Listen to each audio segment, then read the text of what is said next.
যুক্তরাষ্ট্রের আকাশ ছোঁয়া স্টেডিয়ামের সবুজ ঘাসে যখন ১৬ জুনের বিকেল এলিয়ে পড়বে, কানসাসের অ্যারোহ্যাড স্টেডিয়ামের গ্যালারি হয়তো ছেয়ে যাবে নীল সাদায়। আলজেরিয়ার বিপক্ষে মাঠে নামার সাথে সাথে ফুটবলের বরপুত্র লিওনেল মেসি পা রাখবেন এক অবিস্মরণীয় মহাকাব্যের পাতায়। বিশ্ব ফুটবলের ইতিহাসে প্রথম খেলোয়াড় হিসেবে ষষ্ঠবারের মতো বিশ্বকাপের মঞ্চে বুট জোড়া জড়ানোর অনন্য কীর্তি গড়বেন তিনি। কোটি ভক্তের চোখে তখন কেবলই একটা প্রশ্ন, আর্জেন্টিনা কি পারবে মরুর বুকে পাওয়া সেই সোনালি ট্রফিটা এবারও ধরে রাখতে? ইতিহাসের পাতা উল্টালে অবশ্য এই দোলাচল আরও তীব্র হয়। টানা 2 বার বিশ্বজয়ের গৌরব লাতিন আমেরিকার এই দেশটির জন্য এক পরমারাধ্য। 36 বছর আগের 1986-র মহানায়ক দিয়েগো মারাদোনা ইতালির মাটিতে দাঁড়িয়ে যে স্বপ্নভঙ্গের বেদনায় কেঁদেছিলেন, আজ ঠিক সেই একই দোলাচলের সামনে দাঁড়িয়ে মেসি।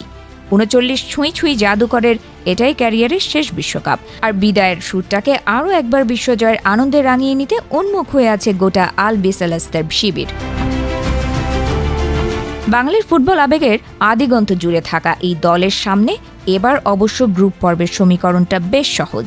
ডেভিড আলাবা আর মার্সেল সাবিৎজারের অস্ট্রিয়া কিংবা র্যাঙ্কিংয়ের তলানিতে থাকা জর্ডান হয়তো খুব একটা বড় বাধা হয়ে দাঁড়াতে পারবে না স্কালোনির শিষ্যদের সামনে। তবে আসল পরীক্ষা শুরু হবে নকআউট পর্বের মহানাটকে, যেখানে মার্সেলো বিয়েসলার রণকৌশল ধারালো হয়ে ওঠা উরুগুয়ে কিংবা ইউরোপের কোনো পরাশক্তি ওত পেতে থাকবে আর্জেন্টিনাকে স্তব্ধ করে দিতে। এই মহাযুদ্ধের নেপথ্যে যিনি দাবার চাল চালবেন তিনি আর কেউ নন, লিওনেল স্কালোনি। একসময় যাকে মাঝারি মানের খেলোয়াড় ভেবে অনেকেই তুচ্ছ-তাচ্ছিল্য করেছিল, সেই ট্যাকটিশিয়ানে আজ বিশ্বজয়ের এক অনন্য কারিগর। কাতারের মরুঝড়ে প্রথম ম্যাচে খেই হারিয়েও যেভাবে তিনি পুরো দলকে এক সুতোয় বেঁধেছিলেন তা ফুটবলের ইতিহাসে এক রূপকথা। এবার তার সামনে সুযোগ ভিত্তোরিও পোজোর শতবর্ষী রেকর্ডে ভাগ বসিয়ে টানা 2 বার বিশ্বকাপ জয়ী কোচ হিসেবে অমর হয়ে যাওয়ার। মাঠের লড়াইয়ের কোচের সেই আস্থার প্রতীক হয়ে দুর্গ সামলানোর গুরুভার আবারও থাকছে দিবুখ্যাত এমিলিয়ানো মার্টিনেজের কাঁধে।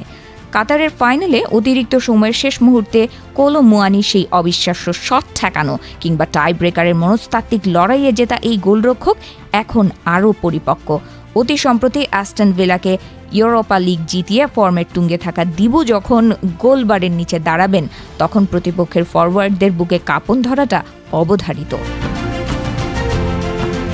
তবে কেবল রক্ষণ দিয়ে তো আর যুদ্ধ জেতা যায় না, তার জন্য চাই মধ্য মাঠের সৃজনশীলতা। চেলসির 24 বছর বয়সী তরুণ এনজো ফার্নান্দেজ এখন আর কেবল মিডফিল্ডার নন, তিনি যেন মাঠের এক দক্ষ অর্কেস্ট্রা পরিচালক।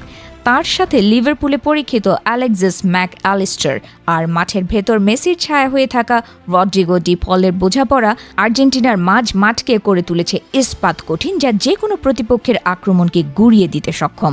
আক্রমণ ভাগে লাউতারো মার্টিনেজের ক্ষুরোধার ফিনিশিং আর হুলিয়ান আলভারেজের অক্লান্ত ড্রিবলিং প্রতিপক্ষের রক্ষণ ভাগকে তছনছ করার জন্য মুখিয়ে আছে। ইন্টার মিলানকে ইতালির সিংহাসনে বসিয়ে সর্বোচ্চ গোলদাতা হওয়া লাউতারো যখন বক্সের ভেতর বল পাবেন, তখন গ্যালারিতে গোলের গর্জন ওঠা স্রেফ সময়ের ব্যাপার।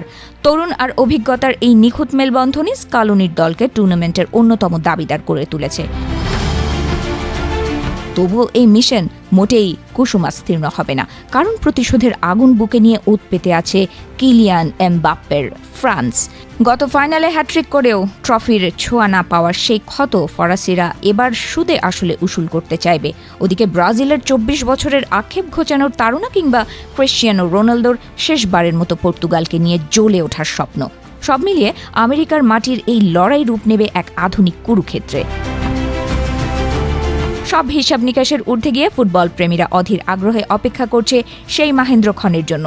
যুক্তরাষ্ট্রের মাটিতে 1994 সালে ব্রাজিল যেভাবে ট্রফি উঁচিয়ে ধরেছিল, মেক্সিকোর মাটিতে ম্যারাডোনা যেভাবে বিশ্বকে সম্মোহিত করেছিলেন, মেসি কি পারবেন সেই একই উত্তর আমেরিকান কন্ডিশনে ইতিহাস পুনর্লিখনের? ফুটবল বিধাতা হয়তো ইতিমধ্যেই লিখে ফেলেছেন কোনো এক জাদুকরী চিত্রনাট্য।